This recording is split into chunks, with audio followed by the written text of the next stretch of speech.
Bismillahirrahmanirrahim. Assalamualaikum warahmatullahi wabarakatuh. Kita masuk ke materi terakhir kuliah kita, yaitu analisis data. Tapi setelah saya pertimbangkan, kita membahas saja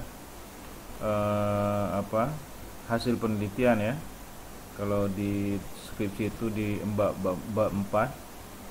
Jadi kita bahas itu aja, itu mungkin lebih bermanfaat sambil kita juga membahas tentang analisis datanya ya. Oke.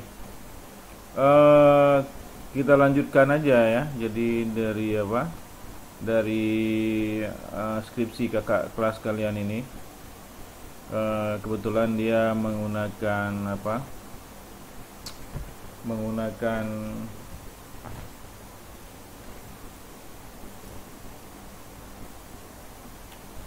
metode penelitian tindakan kelas ya, atau Classroom Action Research.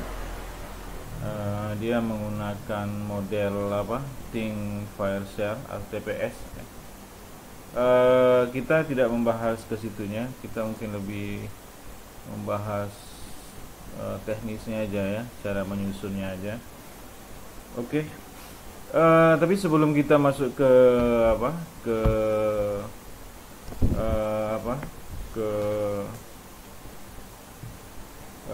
metode penelitian tindakan kelas atau Classroom Action Research ini, saya ingin membahas dulu apabila kalian menggunakan eksperimen ya. Jadi apabila kalian menggunakan eksperimen, metode eksperimen ya, misalnya kuasi eksperimen, berarti kalian bekerja dengan sampel ya, walaupun sampelnya tidak banyak. Jadi kalian bekerja dengan sampel walaupun tidak banyak. Kalau kalian menggunakan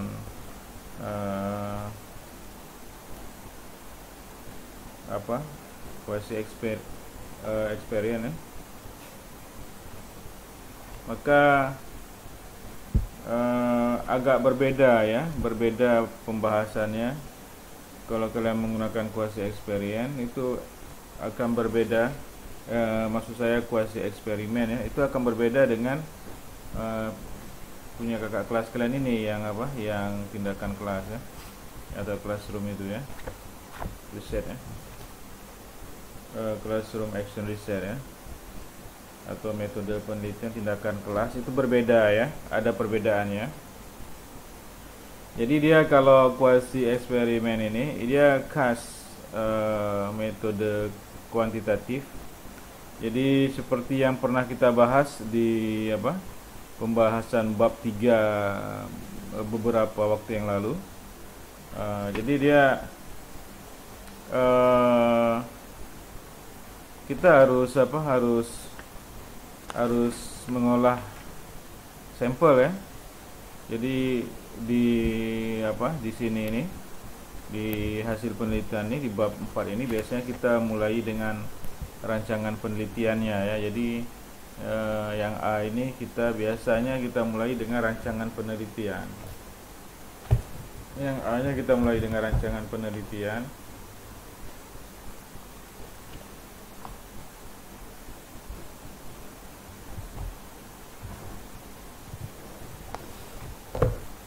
Atau boleh juga hasil penelitian ya. Kemudian nanti B-nya, ini tadi A-nya hasil penelitian atau rancangan penelitian. Kemudian B-nya masuk ke tempat dan waktu.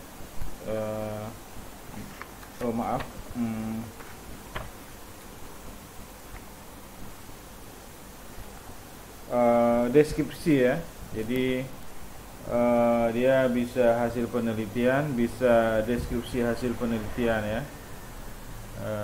Jadi dia bisa istilahnya bisa macam-macam. Kemudian nanti di deskripsi ini kita paparkan, boleh kita paparkan tempat di mana kita lakukan penelitian, ya kan. Kemudian waktunya kapan, ya kan. Terus berapa waktu dibutuhkan untuk melakukan penelitian tersebut, ya kan. Bisa ya, jumlah siswa, jumlah guru dan segala macamnya kita jelaskan di deskripsi hasil penelitian ini, ya.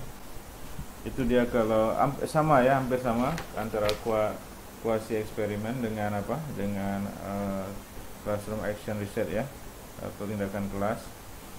Nah, cuman dia kalau di kuasi eksperimen, karena dia khas dengan dengan kuantitatif, maka harus ada pengujian seperti kita bahas di bab 3 sebelumnya.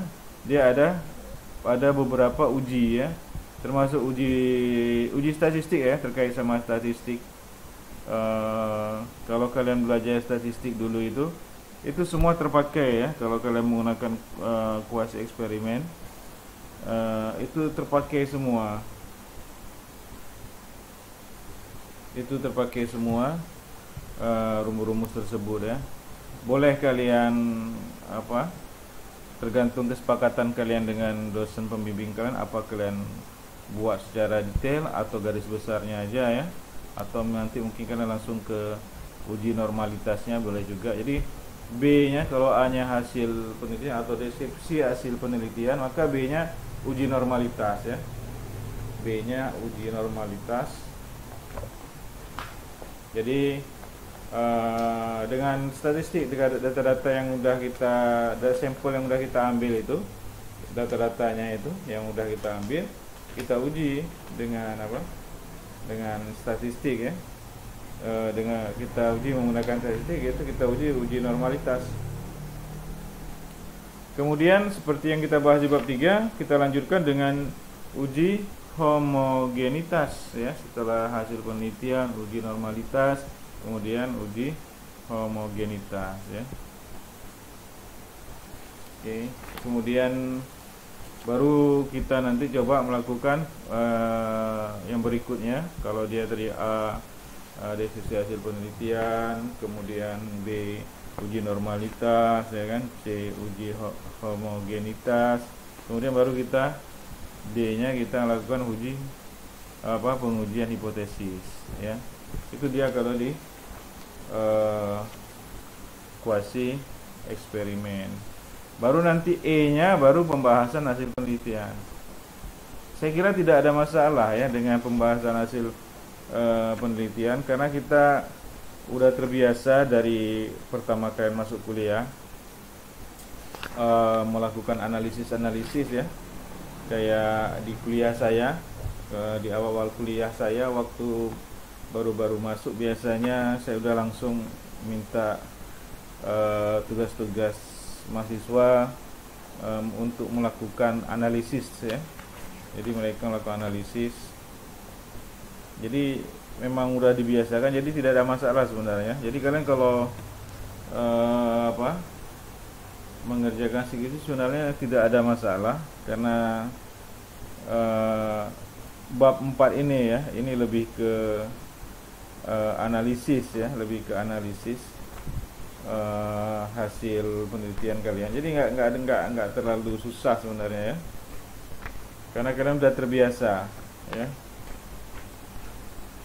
Jadi kalau tadi A-nya deskripsi hasil penelitian, kemudian B-nya uji normalitas, C-nya uji homogenitas, kemudian D-nya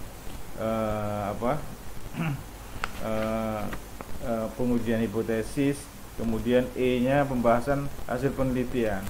Nah, jadi ya data-data dari data-data kalian itu setelah diuji, kemudian ya dianalisis, ya.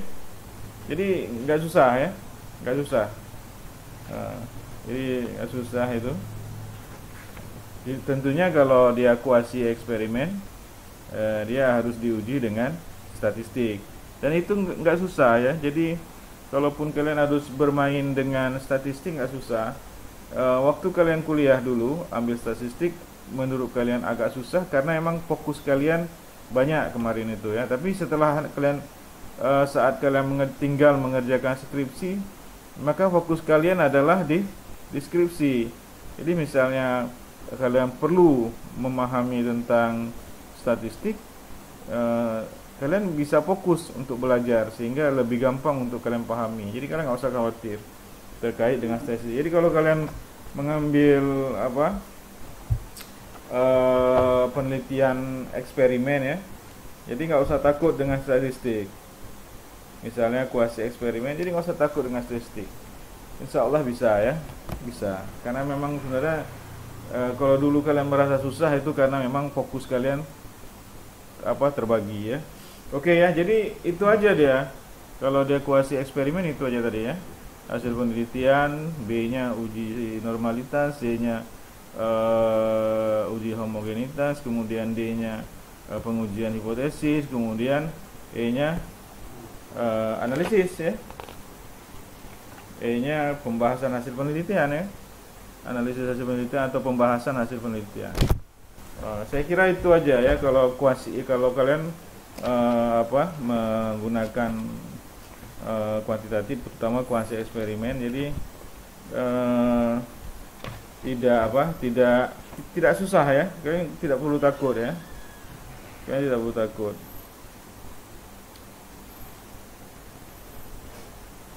Oke, sekarang kita masuk ke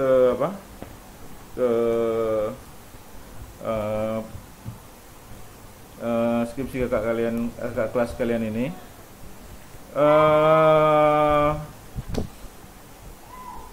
Sama di awalnya pasti kita menulis hasil penelitian atau deskripsi hasil penelitian. Sama dengan kuasi eksperimen tadi ya, kita bahas ya. Oke. Kemudian ya itu. Jadi isinya kita menjelaskan ya, ya diawali dulu dengan menjelaskan sedikit penelitian kita ini penelitian apa ya kan. Rupanya penelitian ini merupakan penelitian tindakan kelas atau classroom action ya,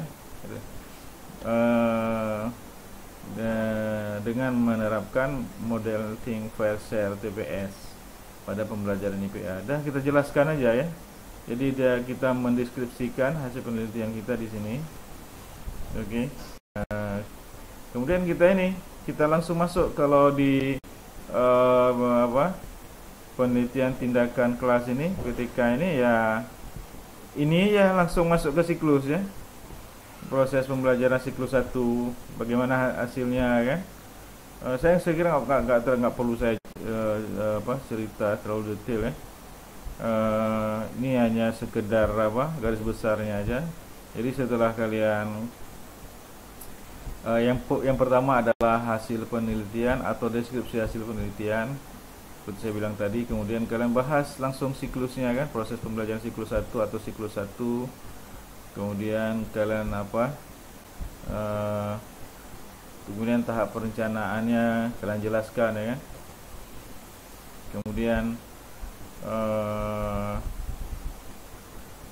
tahap pelaksanaan ya kan, atau tahap tindakan kalian jelaskan semua itu ya.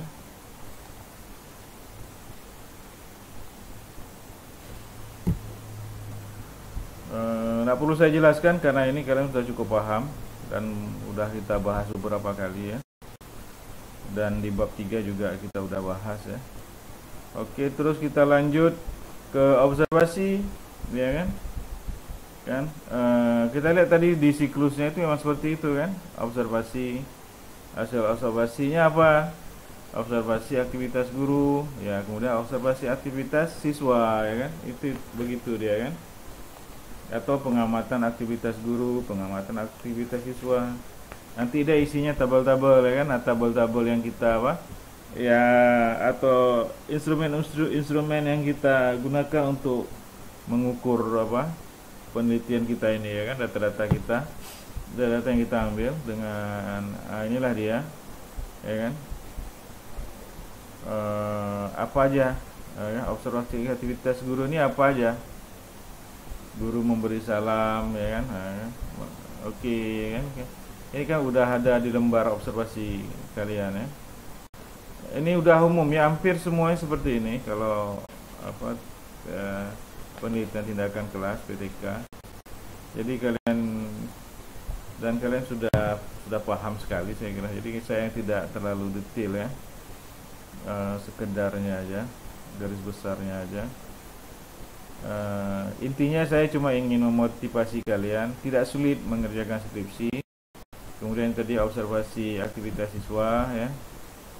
Seperti awal-awal kuliah metodologi penelitian ini saya katakan membuat proposal itu adalah pekerjaan 2 minggu ya kan. Ya paling banyak waktu kalian disita yaitu untuk mencari referensi, biasanya ke perpustakaan wilayah, perpustakaan kampus ya kan, dan lain-lainnya ya. Jadi itu memakan waktu yang paling besar. Baru kemudian paling kalian mengetik 3 hari udah selesai ya. Nah, jadi waktu yang 2 minggu itu kebanyakan kalian melakukan riset lah ya, mencari-cari informasi, mencari referensi di perpustakaan. Oke. Sedangkan skripsi sendiri pekerjaan 2 bulan sampai 3 bulan. Enggak kalau kalian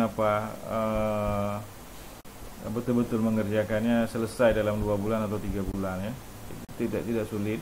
Jadi saya lebih memotivasi aja.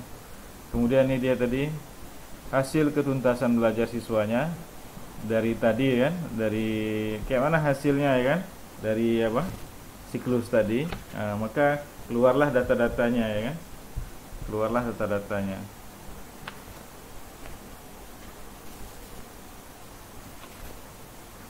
Data-datanya seperti itu dan hampir sama semua ya. Jadi hampir sama semua.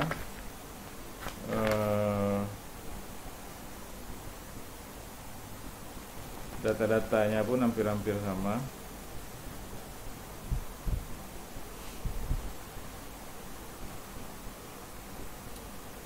Tabel-tabelnya seperti ini, tuntas ya.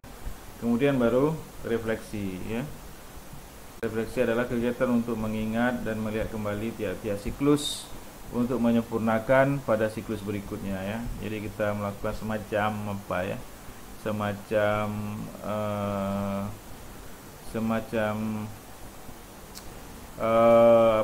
perenungan ya, refleksi lah ya. Kita lihat kembali mana yang kurang, mana yang lebih, mana yang perlu ditambah, mana yang perlu dikurangi, mana yang perlu diperkuat, mana yang enggak perlu gitu kan. Nah, jadi di sini kita melakukan refleksi ya. Aktivitas guru isinya ya itulah aktivitas guru, refleksinya apa? Aktivitas siswa, refleksinya apa ya kan? Nah, kayak gini ya. Ya dia bentuk-bentuk tabel, hasil temuannya apa, kekurangannya apa ya kan? Revisinya apa ya kan? Oke, ya bisa ya. Saya kira gampang ya. Kalian udah bolak-balik belajar ini. Oke, biasa ada siklus 2-nya ya kan, masuk ke siklus 2. Kalau kita biasa sampai siklus 2 aja kan, tapi sebenarnya bisa beberapa siklus ya. Kalau metode penelitian tindakan kelas ini. Tapi umumnya di kita 2 siklus sudah nampak hasilnya ya. Sini siklus kedua hampir sama, cuman siklus kedua karena pada siklus pertama kita udah melakukan refleksi ya kan, kita udah kalau bahasa kita merefleksi ini sudah mengintrospeksi diri ya, mengintrospeksi diri atau mengintrospeksi siklus pertama tadi, mana yang kurang ya kita udah buat tabelnya, kita udah perbaiki. Maka hasil yang telah kita perbaikan tersebut kita sikluskan lagi ya, kita masuk ke siklusnya. Hasil refleksi tadi kita perbaiki semuanya, maka kita mulai ke siklus keduanya ya kan. Hasilnya bagaimana ya, hampir sama ya. Jadi dia di siklus kedua ada tahap perencanaan ya, kita masukkan ya, kemudian tahap pelaksanaan atau tindakan, kemudian ya inilah kegiatannya apa aja ya kan. Kemudian observasi atau pengamatan. Observasi apa? Biasanya observasi terhadap guru, kemudian satu lagi observasi terhadap siswa. Oke.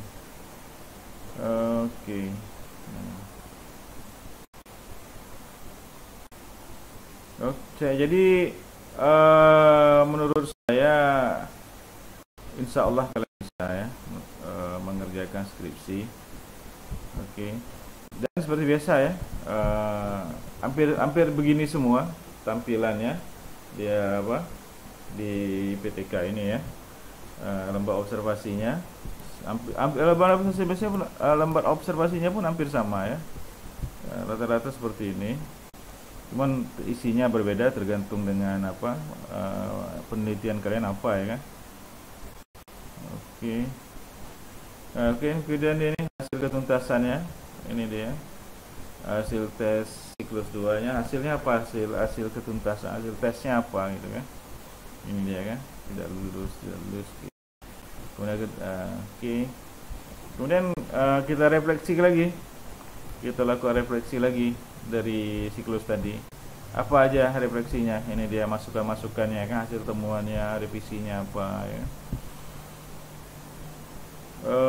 Oke.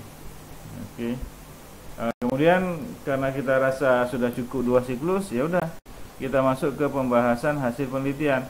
Sama kayak tadi kalau di kuasi eksperimen kan, setelah A, kemudian B uji normalitas, C uji homogenitas, kemudian D pengujian hipotesis, kemudian E masuk ke pembahasan hasil penelitian ya. Sama ya. Nah, intinya di sini ya, intinya di sini. Disinilah kita membahas hasil dari penelitian kita. Aktivitas guru selama proses belajar dengan menerapkan model think pair apa ya? Apa hasil pembahasan, apa hasil analisis kita, menurut kita apa kan, berdasarkan data-data kita, berdasarkan data observasi kita, data yang kita kumpulkan ya kan? Berdasarkan pengolahan yang sudah kita lakukan tadi di atas ya kan. Nah kita hanya kalau di PTK ini emang cuman menggunakan statistik sederhana aja ya. Nah, kayak gini nih, hanya kita membandingkan persentasenya aja ya. Aktivitas pengajar guru persentasenya di siklus pertama 58,88%. Ternyata setelah kita refleksi, kita melakukan beberapa perbaikan, kemudian kita lakukan siklus kedua, ternyata ada kenaikan jadi 73%. Kita analisis ya, kita bahas ya. Ya.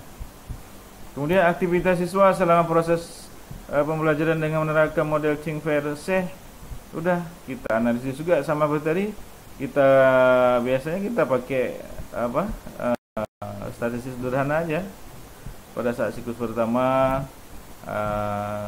nilai rata-ratanya sekitar 58,88, tapi begitu kita refleksi, kita lakukan perbaikan, kita mulai ke siklus kedua, ternyata ada perbaikan menjadi 72%. Bagusnya nilai rata-rata aktivitas belajar siswa ya. Udah selesai ya. Kemudian hasil belajar siswa selama proses belajar dengan penerapan model think pair ya. Ya. Jadi emang seperti itu ya. Jadi nggak ada susahnya. Jadi kalian ini ya nggak ada susahnya ya. Jadi kalian bisa mengerjakannya, pasti bisa mengerjakannya, menyelesaikan skripsi kalian nanti ya. Tapi yang terpenting adalah proposal ya. Untuk saat ini kalian yang penting proposal, fokus dulu ke proposal ya. Kalian sudah siap dengan proposal, begitu sudah diberi kesempatan untuk mengajukan, kalian ajukan terus proposal kalian ya. Jadi tidak perlu takut. Hanya segitu aja ya. Jadi pembahasannya seperti itu dan hampir semuanya seperti itu ya. Saya tidak baca detail, saya tidak membahas detail. uh, dengan teorinya. Sebenarnya banyak yang kalau kita bahas bisa sampai 2 jam lebih ya, tapi saya pikir cukup saja pembahasan kita terkait dengan analisis data, atau lebih tepatnya bab 4 ya, bab 4, yaitu hasil penelitian dan pembahasannya ini. Secara garis besarnya aja saya sekedar ingin menunjukkan kepada kalian bahwa tidak ada yang susah dalam menyusun skripsi ya. Analisisnya juga seperti yang kalian lihat tadi, pembahasannya seperti itu aja. Tabel-tabelnya juga kalian juga udah familiar, jadi tidak ada masalah saya kira ya. Saya yakin kalian bisa pada saat nanti kalian sudah mengajukan proposal dan dilanjutkan dengan menyelesaikan skripsi, insya Allah saya yakin kalian bisa menyelesaikannya ya. Tidak ada yang sulit ya, saya yakinkan kalian lagi tidak ada yang sulit. Jadi dari awal masuk kuliah kalian sudah diajarkan menganalisis segalanya, jadi saya kira nggak ada masalah lagi. Baiklah, kalau memang ada yang perlu kita dalami lagi, boleh kalian WA saya biar saya jelaskan, atau saya akan buat video yang lebih detail untuk menjelaskannya. Tapi untuk saat ini saya kira cukup saya kira cukup saja sampai di sini. Mudah-mudahan kuliah kita dari pertama sampai kuliah terakhir ini ada manfaatnya untuk kalian, ada bekal untuk kalian nanti pada saat minimal pada saat kalian menyusun skripsi kalian ya. Dan tentunya bukan cuma untuk waktu menyusun skripsi, tapi juga setelah lulus juga kalian nanti melakukan penelitian. Mudah-mudahan pelajaran yang kita pelajari, materi yang kita pelajari ini ada manfaatnya, ada bekasnya untuk kalian ya. Oke lah, kalau memang selama perkuliahan ini ada sesuatu yang salah atau kata-kata yang tidak tepat, saya mohon maaf karena manusia penuh dengan kesilapan ya. Oke, baiklah, kalau begitu sampai ketemu lagi di semester depan. Saya tutup aja kuliah kita hari ini. Assalamualaikum warahmatullahi wabarakatuh.